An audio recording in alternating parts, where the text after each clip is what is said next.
नमस्कार दोस्तों, स्वागत है आप सभी का उमंग जिंदगी में। दोस्तों, आज मैं मुंशी प्रेमचंद जी की एक और अनोखी कहानी लेकर आई हूँ जिसका शीर्षक है घास वाली। यह कहानी पुराने जमाने में चल रहे ऊंची जात और नीची जात से संबंधित है, जहाँ पे ऊंची जात के लोग नीची जात के लोग को किसी न किसी तरह दबाया करते थे, उन पे हुक्म जमाया करते थे और खासकर जो औरतें होती थी उन पे वह अपना अधिकार जमाया करते थे। लेकिन जब किसी महिला के आत्मसम्मान की बात आती है या उसकी इच्छा शक्ति की बात आती है तो वह महिला कैसे इन ऊंची जात वालों से अपने आत्मसम्मान की रक्षा करती है, इस कहानी में दर्शाया गया है।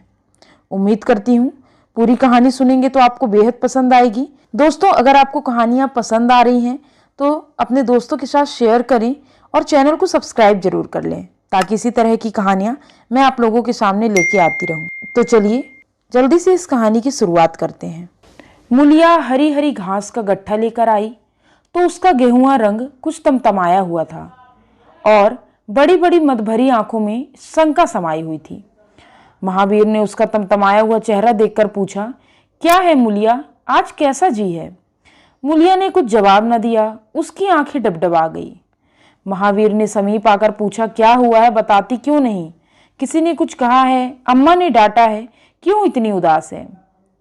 मुलिया ने सिसककर कहा, कुछ नहीं, हुआ क्या है, अच्छी तो हूं। महावीर ने मुलिया को सिर से पांव तक देखकर कहा, चुपचाप रोएगी, बताएगी नहीं। मुलिया ने बात टालकर कहा, कोई बात भी हो तो क्या बताऊं? मुलिया इस ऊसर में गुलाब का फूल थी, गेहुआ रंग था, हिरन सी आंखें, नीचे खिंचा हुआ चिबुक, कपोलों पर हल्की लालिमा, बड़ी बड़ी नुकीली पलकें, आंखों में एक विचित्र आर्द्रता जिसमें एक स्पष्ट वेदना, एक मूत व्यथा झलकती रहती। मालूम नहीं चमारों के इस घर में वह अप्सरा कहाँ से आ गई थी। क्या उसका कोमल फूल सा गात इस योग्य था कि सर पर घास की टोकरी रखकर बेचने जाती?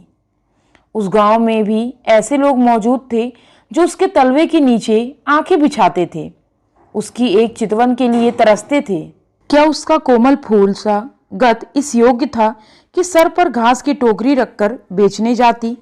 उस गांव में भी ऐसे लोग मौजूद थे जो उसके तलवे के नीचे आंखें बिछाते थे, उसकी एक चितवन के लिए तरसते थे, जिनसे अगर वह एक शब्द भी बोलती तो निहाल हो जाते। लेकिन उसे आए साल भर से अधिक हो गया, किसी ने उसे युवकों की तरफ ताकते या बातें करते नहीं देखा। वह घास लिए निकलती तो ऐसा मालूम होता मानो उषा का प्रकाश सुनहरे आवरण में रंजित अपनी छटा बिखेरता जाता हो। कोई गजले गाता, कोई छाती पर हाथ रखता, पर मुलिया नीची आंखें किए अपनी राह चलती जाती। लोग हैरान होकर कहते, इतना अभिमान, महावीर में ऐसा क्या सुरखाब है या पर लगे हैं, ऐसा अच्छा जवान भी तो नहीं, न जाने यह कैसे उसके साथ रहती है। मगर आज ऐसी बात हो गई जो इस जाति की और युवतियों के लिए चाहे गुप्त संदेश होती, मुलिया के लिए हृदय का शूल थी। प्रभात का समय था, पवन आम की बौर की सुगंधी से मतवाला हो रहा था, आकाश पृथ्वी पर सोने की वर्षा कर रहा था।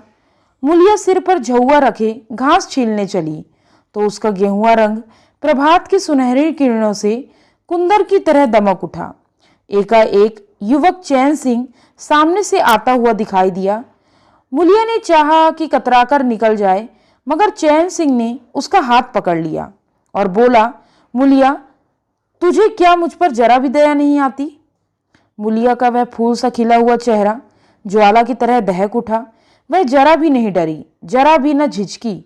झउआ जमीन पर गिरा दिया और बोली, मुझे छोड़ दो, नहीं मैं चिल्लाती हूं।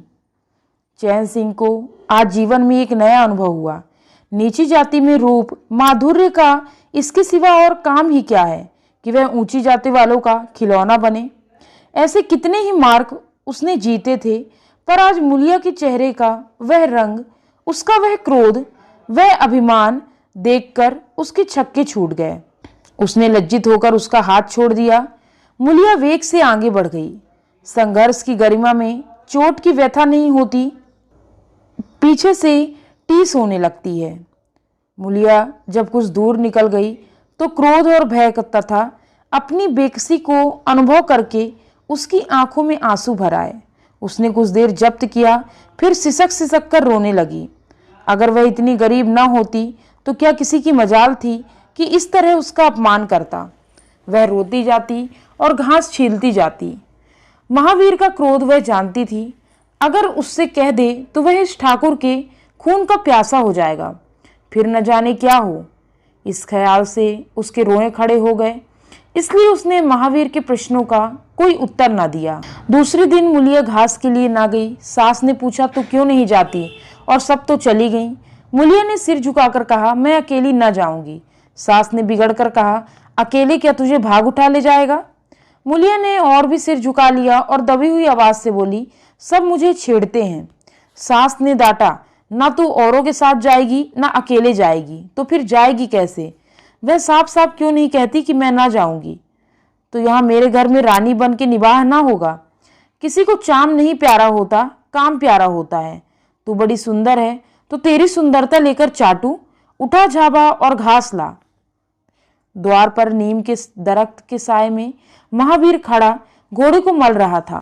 उसने मूलिया को रोनी सूरत बनाए जाते देखा, पर कुछ बोल न सका। उसका बस चलता तो मूलिया को कलेजे में बिठा लेता, आंखों में छिपा लेता, लेकिन घोड़े का पेट भरना तो जरूरी था। घास मोल लेकर खिलाए तो 12 आने रोज से कम न पड़े। ऐसी मजदूरी ही कौन होती। मुश्किल से 1.5-2 रुपए मिलते, वह भी कभी मिले कभी ना मिले। जब से यह सत्यानाशी लारियां चलने लगी, एक्के वालों की बधिया बैठ गई।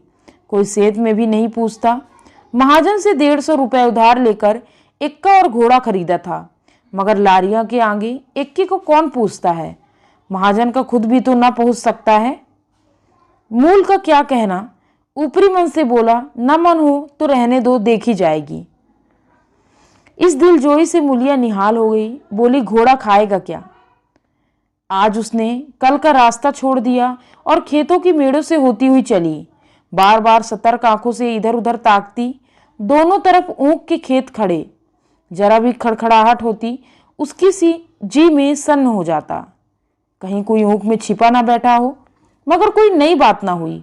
ऊख के खेत निकल गए, आमों का बाग निकल गया, सिंचे हुए खेत नजर आने लगे। दूर के कुएं पर चुल रहा था। खेतों की मेड़ों पर हरी हरी घास जमा हुई थी। मूलिया का जी ललचाया। यहाँ आधा घंटे में जितनी घास छिल सकती है, सूखे मैदान में दोपहर तक न छिल सकेगी। यहाँ देखता ही कौन है, कोई चिल्लाएगा तो चली जाऊंगी। वह बैठकर घास छीलने लगी और 1 घंटे में उसका झाबा आधे से ज्यादा भर गया। वह अपने काम में इतनी तन्मय थी कि उसे चैन सिंह के आने की खबर ही न हुई। एकाएक उसने आहट पाकर सिर उठाया तो चैन सिंह को खड़ा देखा। मूलिया की छाती धक से हो गई। जी में आया भाग जाए, झाबा उलट दे और खाली झाबा लेकर चली जाए, पर चैन सिंह ने कई गज के फासले से ही रुककर कहा, डर मत, डर मत, भगवान जानता है मैं तुझसे कुछ ना बोलूंगा। जितनी घास चाहे छील ले, मेरा ही खेत है। मूलिया के हाथ सुन्न हो गए। खुरपी हाथ में जम सी गई। घास नजर ही ना आती। जी चाहता जमीन फट जाए और मैं समा जाऊं। जमीन आंखों के सामने तैरने लगी। चैन सिंह ने आश्वासन दिया, छीलती क्यों नहीं, मैं तुमसे कुछ कहता थोड़ी ही हूं। यही रोज चली आया कर, मैं छील दिया करूंगा। मूलिया चित्रलिखित सी बैठ ही रही। चैन सिंह ने एक कदम आगे बढ़ाया और बोला, तू मुझसे इतना डरती क्यों है। क्या तू समझती है मैं आज भी तुझे सताने आया हूं।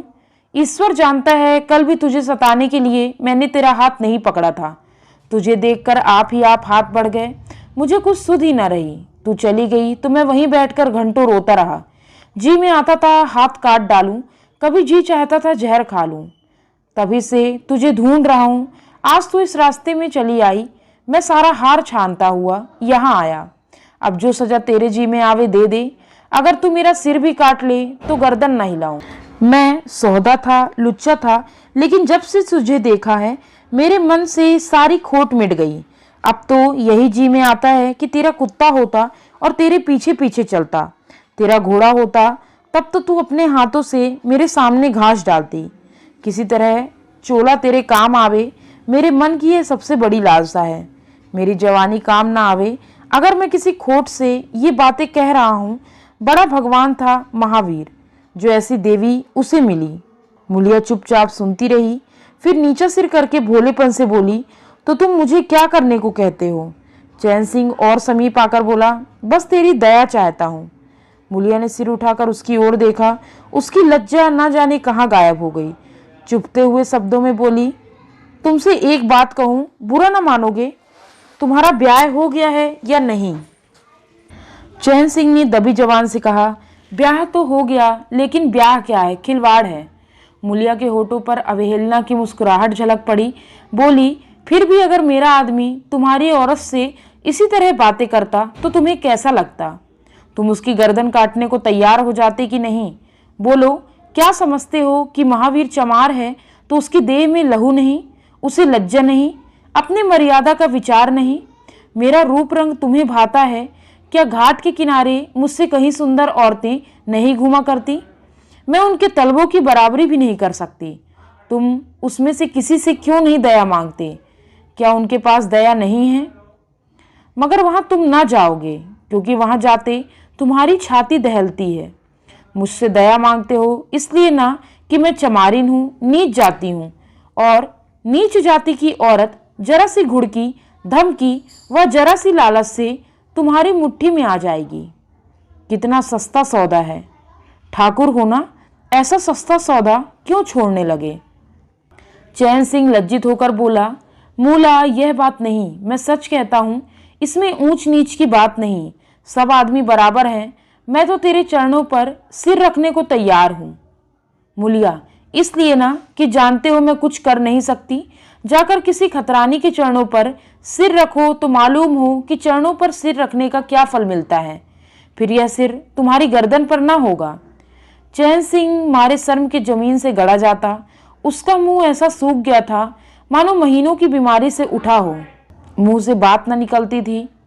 मूलिया इतनी वाक पट्टू है, इसका उसे गुमान भी न था।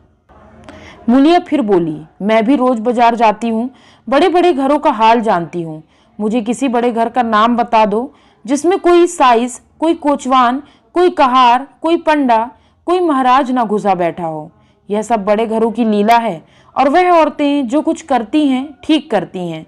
उनके घर वाले भी तो चमारिनों और कहारिनों पर जान देते फिरते हैं।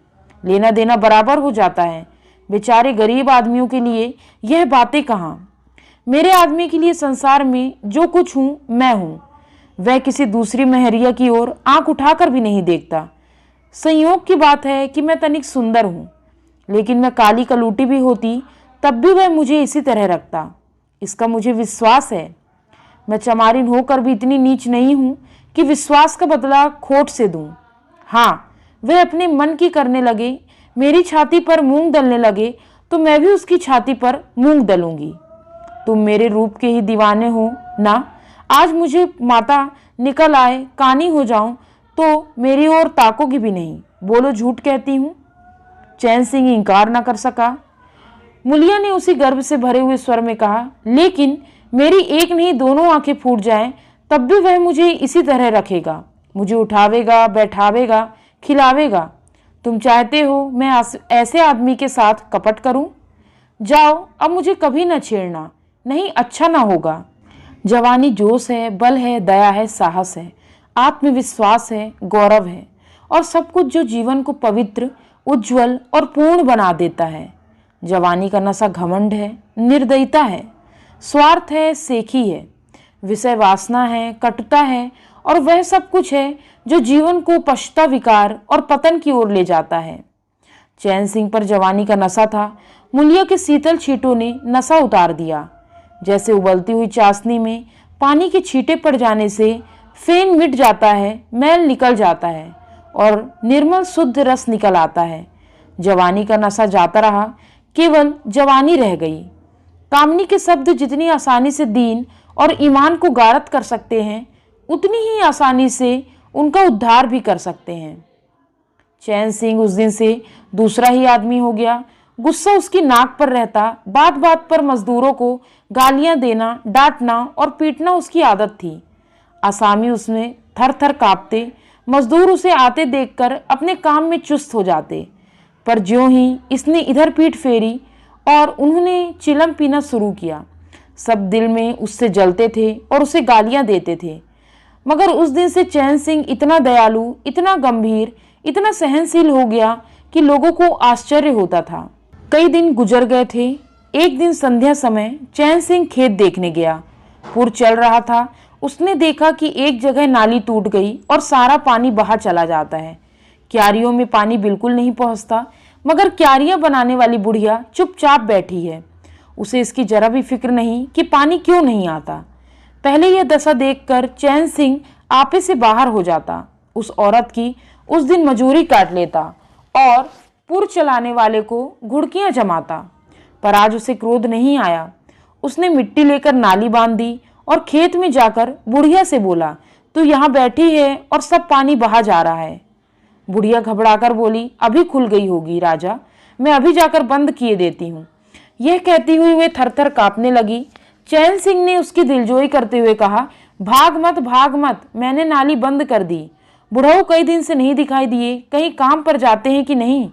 बुढ़िया गदगद होकर बोली, आजकल तो खाली ही बैठे हैं भैया, कहीं काम नहीं लगता। चैन सिंह ने नम्र भाव से कहा, तो हमारे यहाँ लगा दे, थोड़ा सा सन रखा है, उसे काट दे। यह कहता हुआ वह कुएं की ओर चला गया। यहाँ 4 पुल चल रहे थे। इस पर वक्त 2 हकवे बेर खाने गए। चैन सिंह को देखते ही मजूरों के होश उड़ गए। ठाकुरों ने पूछा, 2 आदमी कहाँ गए? तो क्या जवाब देंगे? सब के सब डांटे जाएंगे। बेचारे दिल में सहमे जा रहे थे। चैन सिंह ने पूछा, वह दोनों कहाँ चले गए? किसी के मुंह से आवाज तक न निकली। सहसा सामने से दोनों मजूर धोती के एक कोने में बेर भरे आते दिखाई दिए। खुस बात करते चले आ रहे थे। चैन सिंह पर निगाह पड़ी तो दोनों के प्राण सूख गए। पांव मन भर के हो गए। अब न आते बनता न जाते। दोनों समझ गए कि आज डांट पड़ी, शायद मजूरी भी कट जाए। चाल धीमी पड़ गई। इतने में चैन सिंह ने पुकारा, बढ़ आओ, कैसे बेर हैं, लाओ जरा मुझे भी दो, मेरे ही पेड़ के हैं ना। दोनों और भी सहम उठे। आज ठाकुर जीता ना छोड़ेगा। कैसा मिठा कर बोल रहा है, उतनी ही भिगो कर लगाएगा। बेचारे और भी सिकुड़ गए। चैन सिंह ने फिर कहा, जल्दी से आओ जी, पक्की सब मैं ले लूंगा। जरा एक आदमी लपक कर घर से थोड़ा सा नमक तो ले। बाकी दोनों मजूरों से, तुम भी दोनों आ जाओ, उस पेड़ के बेर मीठे होते हैं, बैर खा ले, काम तो करना ही है। अब दोनों भगोड़ों का कुछ ठारस हुआ। सभी ने जाकर सब बेर चैन सिंह के आगे डाल दिए और पक्के छाट कर उसे देने लगे। एक आदमी नमक लाने दौड़ा। आधे घंटे तक चारों पुर बंद रहे। जब सब बेर उड़ गए और ठाकुर चलने लगे तो दोनों अपराधियों ने हाथ जोड़कर कहा, भैया जी आज जान बख्शी हो जाए, बड़ी भूख लगी थी, नहीं तो कभी न जाते। चैन सिंह ने नम्रता से कहा, तो इसमें बुराई क्या हुई, मैंने भी तो बेर खाए, एक आधे घंटे का हरज हुआ, यही ना। तुम चाहोगे तो घंटे भर का काम आधा घंटा में कर दोगे, न चाहोगे तो दिन भर में भी घंटे भर का काम ना होगा। चैन सिंह चला गया तो चारों बातें करने लगे। एक ने कहा, मालिक इस तरह रहे तो काम करने में जी लगता है, यह नहीं कि हरदम छाती पर सवार। दूसरा, मैंने तो समझा आज कच्चा ही खा जाएंगे। तीसरा, कई दिन से देखता हूँ मिजाज नरम हो गया है। चौथा, सांझ को पूरी मजूरी मिले तो कहना। पहला, तुम तो हो गोबर गणेश, आदमी की रुख नहीं पहचानते। दूसरा, अब खूब दिल लगाकर काम करेंगे। तीसरा, और क्या, जब उन्होंने हमारे ऊपर छोड़ दिया तो हमारा भी धर्म है कि कोई कसर न छोड़े। चौथा, मुझे तो ठाकुर पर अब भी विश्वास नहीं आता। एक दिन चैन सिंह को किसी काम से कचहरी जाना था। 5 मील का सफर था। यूं तो वह बराबर अपने घोड़े पर जाया करता, पर आज धूप बड़ी तेज हो रही थी। सोचा एक्के पर चला जाऊं। महावीर को कहला भेजा, मुझे लेते जाना। कोई 9 बजे महावीर ने पुकारा। चैन सिंह तैयार बैठा था। चटपट एक्के पर बैठ गया, मगर घोड़ा इतना दुबला हो रहा था, एक्के की गद्दी इतनी मैली और फटी, सारा सामान इतना रद्दी कि चैन सिंह को उस पर बैठते शर्म आई। पूछा, यह सामान क्यों बिगड़ा हुआ है महावीर? तुम्हारा घोड़ा तो इतना दुबला कभी न था। क्या आजकल सवारियां कम हैं क्या? महावीर ने कहा, नहीं मालिक, सवारियां काहे नहीं, मगर लारियों के सामने एक्के को कौन पूछता है। कहाँ 2 ढाई 3 की मजूरी करके घर लौटता था, कहाँ अब 20 आने पैसे भी नहीं मिलते। क्या जानवर को खिलाऊं, क्या आप खाऊं? बड़ी विपत्ति में पड़ा हूँ। सोचता हूँ इक्का घोड़ा बेच बाच कर आप लोगों की मजूरी कर लूँ, पर कोई ग्राहक नहीं लगता। ज्यादा नहीं तो 12 आने तो घोड़े ही को चाहिए, घास ऊपर से। जब अपना ही पेट नहीं चलता तो जानवर को कौन पूछे। चैंग सिंह ने उसके फटे हुए कुर्ते की ओर देखकर कहा, 2-4 बीघे खेती क्यों नहीं कर लेते। महावीर ने सिर झुकाकर बोला, खेती के लिए बड़ा पौरुख चाहिए मालिक। मैंने तो यही सोचा है कि कोई ग्राहक लग जाए तो इक्के को आने पौने निकाल दूं, फिर घास छील कर बाजार ले जाया करूं। आजकल सास पतोहू दोनों छीलती हैं, तब जाकर 10-12 आने पैसे नसीब होते हैं। चैन सिंह ने पूछा, तो बुढ़िया बाजार जाती होगी। महावीर लजाता हुआ बोला, नहीं भैया, वह इतनी दूर कहाँ चल सकती, घर वाली चली जाती है। दोपहर तक घास छीलती है, तीसरे पहर बाजार जाती है, वहां से घड़ी रात गए लौटती है।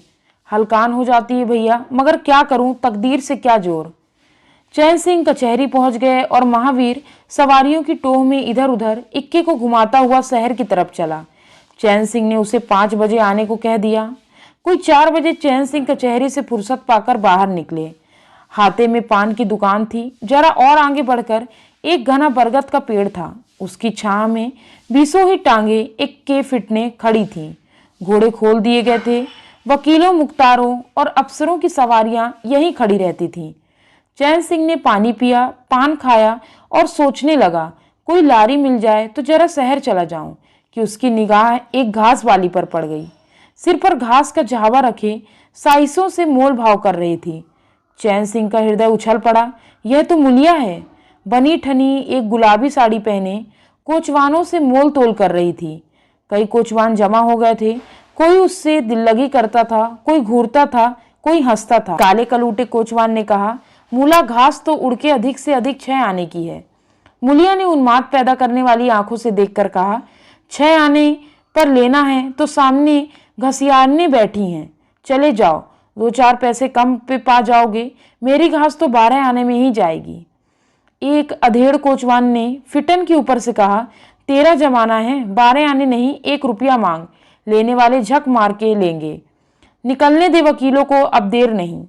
एक टांगे वाले ने, जो गुलाबी पगड़ी बांधे हुए था, बोला, बुढ़ाओं के मुंह में पानी भर आया, अब मुलिया काहे को किसी की ओर देखे। चैन सिंह को ऐसा क्रोध आ रहा था कि इन दुष्टों को जूते से पीटे। सब के सब कैसे उसकी ओर टकटकी लगाए ताक रहे हैं, आंखों से पी जाएंगे। और मुलिया भी यहाँ कितनी खुश है, न लजाती, न झिझकती, न दबती। कैसा मुस्कुरा मुस्कुरा कर, रसीली आंखों से देखकर, सिर का अंचल खिसकाकर, मुंह मोड़ मोड़ कर बातें कर रही है वह मुलिया जो शेरनी की तरह तड़प उठी थी। इतने में 4 बजे अमले और वकील मुख्तार का एक मेला सा निकल पड़ा। अमले लारियां पर दौड़े, वकील मुख्तार इन सवारियों की ओर चले। कोचवानों में भी चटपट घोड़े जाते। कई महाशयों ने मुलिया को रसिक नेत्रों से देखकर और अपनी अपनी गाड़ी पर जा बैठे। एकाएक मुलिया का घास का झाबा लिए उस फिटन के पीछे दौड़ी। फिटन में एक अंग्रेजी फैशन के जवान वकील साहब बैठे थे। उन्होंने पावदान पर घास रखवा ली, जेब से कुछ निकालकर मुलिया को दिया। मुलिया मुस्कुराई। दोनों में कुछ बातें भी हुई जो चैन सिंह न सुन सके। एक क्षण में मुलिया प्रसन्न मुख घर की ओर चली। चैन सिंह पान वाले की दुकान पर विस्मृति की दशा में खड़ा रहा। पान वाले ने दुकान बढ़ाई, कपड़े पहने और केबिन का द्वार बंद करके नीचे उतरा तो चैन सिंह की समाधि टूटी। पूछा, क्या दुकान बंद कर दी? पान वाले ने सहानुभूति दिखाकर कहा, इसकी दवा करो ठाकुर साहब, यह बीमारी अच्छी नहीं। चैन सिंह ने चकित होकर पूछा, कैसी बीमारी? पान वाला, कैसी बीमारी? आधे घंटे से यहाँ खड़े हो जैसे कोई मुर्दा खड़ा हो। सारी कचहरी खाली हो गई, सब दुकानें बंद हो गई। मेहतर तक झाड़ू लगाकर चल दिए। तुम्हें कुछ खबर हुई? यह बुरी बीमारी है, जल्दी दवा करवा डालो। चैन सिंह ने छड़ी संभाली और फाटक की ओर चला कि महावीर का इक्का सामने से आता दिखाई पड़ा। कुछ दूर इक्का निकल गया तो चैन सिंह ने पूछा, आज कितने पैसे कमाए महावीर? महावीर ने हंसकर कहा, आज तो मालिक दिन भर खड़ा ही रह गया, किसी ने बेगार में भी ना पकड़ा, ऊपर से 4 पैसे की बीड़ियां पी गया।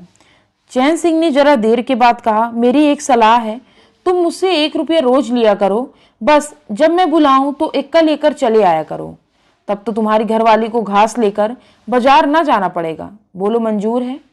महावीर ने सजल आंखों से देखकर कहा, मालिक आप ही की तो खाता हूँ, आपकी प्रजा हूँ, जब मर्जी हो पकड़ मंगवाइए, आपसे रुपए। चैन सिंह ने बात काटकर कहा, नहीं, मैं तुमसे बिगाड़ नहीं लेना चाहता। तुम मुझसे 1 रुपया रोज ले जाया करो, घास लेकर घरवाली को बाजार मत भेजा करो। तुम्हारी आबरू मेरी आबरू है।